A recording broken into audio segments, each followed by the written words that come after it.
welcome to James Miller Lifeology, where you will learn to simplify and transform your life. My name is James Miller. I'm a licensed psychotherapist and a composer. In today's episode, I wanted to speak with you about self-sabotage. I have watched way too many espionage movies as a boy, and so every time I think of self-sabotage, or sabotage in general, I think of something pretty global, pretty large.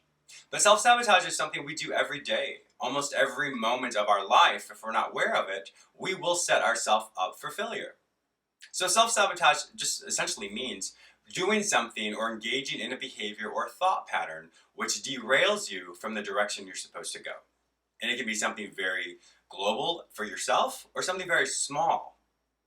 Now, some of the things we know, like let's say you were to harm someone. Well, obviously that's self-sabotage because that's an obvious thing. You would go to jail. But something that's small, let's say you're working on your diet and exercise. And so you watch a TV show, let's say one of those food channels, and all of a sudden that creates thoughts which then derails you because then now you start to crave a certain dessert or something that you know that you struggle with. And so therefore you've self-sabotaged yourself to want to go eat those things and to perhaps ruin or mess up your diet. Or let's say you struggle with self-defeat. And so when you meditate on a thought and that thought kind of ruminates in your mind over and over and over again, well, you're sabotaging yourself because you're not able to find the confidence to do the next thing that you're supposed to do. And so this can be something very overt when it comes to how we interact with other people, and something very covert, the way we interact within ourselves. So the workaround is this. We always have to create kind of a buffer or kind of a filter and asking ourselves, is this going to deter me from the things that I need to do today?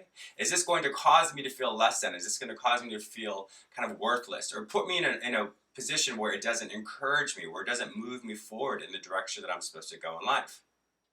And sometimes I work with clients who say, James, that just seems like it's so much work. And you're right, up front it is a lot of work.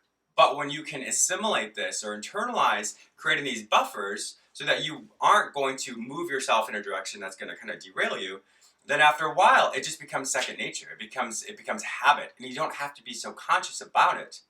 But we always have to know the blind spots we have. We have to know those areas in which we struggle. We have to figure those things out, because the more information you have, the more successful you'll be.